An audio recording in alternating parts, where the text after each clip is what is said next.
آخری رات عید سے پہلے یہ رات جو ہے خوشیوں بھری رات ہوتی ہے، ایسے اطمینان ہوتا ہے کہ ہم نے پورا مہینہ جو اللہ تعالیٰ کی عبادت کی ہے، اللہ تعالیٰ کی خوشنودی حاصل کی ہے، مگر خوشنودی حاصل کرنے کا جو ٹائم ہے وہ ہم بھول جاتے ہیں۔ اللہ تعالیٰ جب ہمیں نواز رہا ہوتا ہے، ہم اتنے بزی ہوتے ہیں کپڑوں میں، شاپنگز میں، چوڑیوں میں، مہندی میں، بازاروں میں، اور اس کے بعد ایک ڈفرینٹ ہی سینیریو نظر آ رہا ہوتا ہے، خواتین کا تانتا بندہ ہوتا ہے، مگر وہ رات جو ایک خوبصورت رات ہے اس کو ہم بھول جاتے ہیں، اس کو ضائع نہیں کرنا چاہیے، یہ بہت ضروری بات ہے۔ تو میں رخ کروں گی علامہ سجاد حسین صاحب آپ کا، مجھے یہ بتائیے گا کیا اس رات کے لیے کوئی خاص نوافل ہیں یا کوئی عبادات بیان کی گئی ہیں؟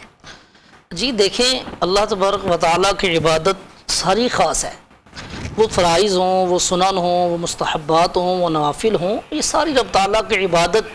اور اللہ چاہتا ہے کہ میرا بندہ عبادت کرے۔ وہ عبادت کی مختلف کیٹیگریز ہیں، کچھ فرائض ہیں، کچھ سنن ہیں۔ رہی بات اس رات کے حوالے سے، تو دیکھیں اللہ رب العزت کے پیارے محبوب صلی اللہ علیہ وسلم نے یہ جو فرمایا نا، اس رات کو زندہ کرنا، اس زندہ کرنے سے مراد بھی یہی ہے کہ رات کو تم قیام کرو، اللہ رب العزت کی عبادت کرو،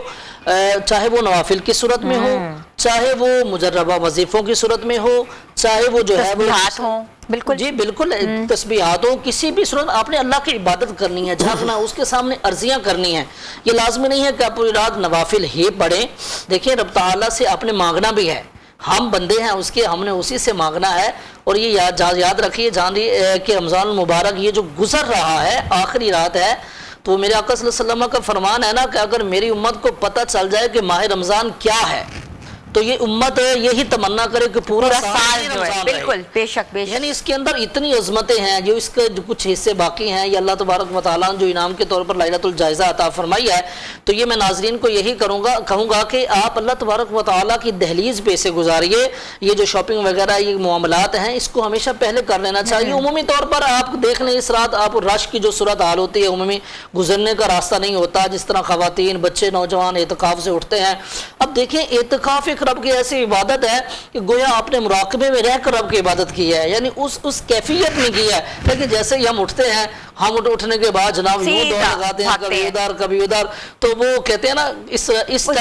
ساری بالکل شیطان کو چھٹی ملتی ہے، جو پورا بیچارہ پورا مہینہ بند رہا ہے، اسے چھٹی ملتی ہے، اس کا جشن منانا بنتا ہے۔ ہم تو اللہ کے بندے ہیں، ہم نے پورا مہینہ عبادت کی ہے اس کی، تو ہمیں چاہیے اس رات کو بھی عبادت کریں۔ مفتی صاحب میں آپ کی طرف رخ کروں گی، فطرانے کی ضرورت کیوں پیش آئی؟ کیا وجہ ہے کہ فطرانہ دیا جاتا ہے؟ دیکھیں یہ ضرورت اللہ رب العزت نے جو بنائی ہے، یہ اللہ کو ضرورت نہیں ہے اس کی،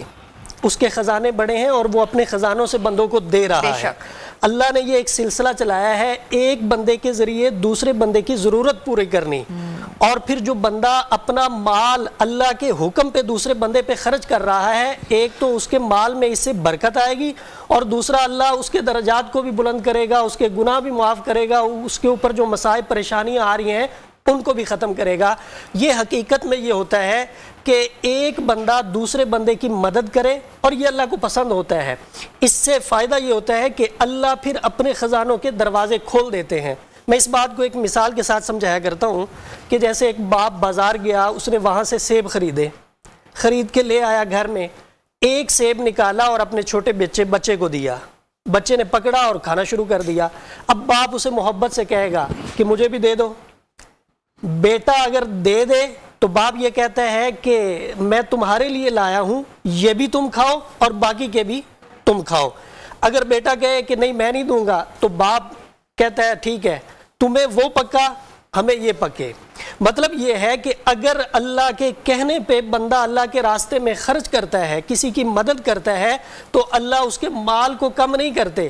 اللہ اپنے خزانوں میں سے اسے اور عطا فرماتے ہیں، برکت عطا فرماتے ہیں۔ حدیث پاک کا مفہوم ہے کہ اگر کوئی شخص یہ سوچتا ہے کہ اللہ کے راستے میں مال خرچ کرنے سے اس کا مال کم ہو جائے گا، تو ایسا بندہ قیامت والے دن اپنا کم شدہ مال آ کے مجھ سے لے لے۔ بہت بڑی بات ہے، اللہ رب العزت کی ذات برکت عطا فرماتی ہیں، دوسروں کی مدد ہو جاتی ہے۔ اور پھر اس میں یہ ہے کہ آپ رشتہ داروں کے ساتھ تعاون کریں گے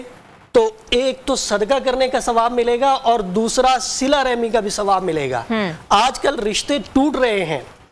ایک دوسرے سے دوریاں پیدا ہو رہی ہیں، جبکہ صلہ رحمی کا اسلام کے اندر بڑی سختی سے حکم دیا گیا ہے۔ ایک حدیث پاک کا مفہوم ہے کہ صلہ رحمی نے عرش کے پائے کو پکڑا ہوا ہے، اور وہ یہ دعا کرتی ہے کہ اے اللہ جو مجھے جوڑے اس کو جوڑ دے، جو مجھے توڑے اس کو توڑ دے۔ تو دوسرا حدیث پاک میں یہ بھی ہے کہ تہادو تہابو، ایک دوسرے کو تحائف دو، اس سے محبت بڑھتی ہے۔ تو یہ فطرانے کا جو نظام بنایا گیا ہے یہ انسانوں کے لیے بنایا گیا ہے، ہمدردی کے لیے، اثار کے لیے، اور ایک ایسا اخوت طبقہ جو کہ محروم ہے عید کی خوشیوں سے، ان کے لیے بالکل ایسا ہی اور یہاں پہ ایک اور بات میں واضح کرنا چاہوں گا کہ کچھ لوگ یہ سمجھتے ہیں اللہ نے ان کو بڑا دیا ہوتا ہے، وہ یہ سمجھتے ہیں کہ ہم فطرانہ جو ہے وہ تھوڑا سا دے دیں اور سارا کچھ ہو جائے گا۔ نہیں، فطرانہ بھی دینا چاہیے اور اپنی حیثیت سے بڑھ کے دینا چاہیے، اور اس کے علاوہ بھی صدقہ اور خیرات کرنی چاہیے، خاص طور پہ زکوٰۃ کا اہتمام کرنا چاہیے۔ لوگ صاحب نصاب ہیں، اللہ نے کروڑوں دیا ہوا ہے لیکن زکوٰۃ نہیں دیتے، دینی چاہیے، فرض ہے، فریضے۔ اگر فرض کو ہم ادا نہیں کریں گے تو ہم گناہگار ہیں، ایسے ہی جیسے نماز چھوڑنے پہ گناہگار ہیں۔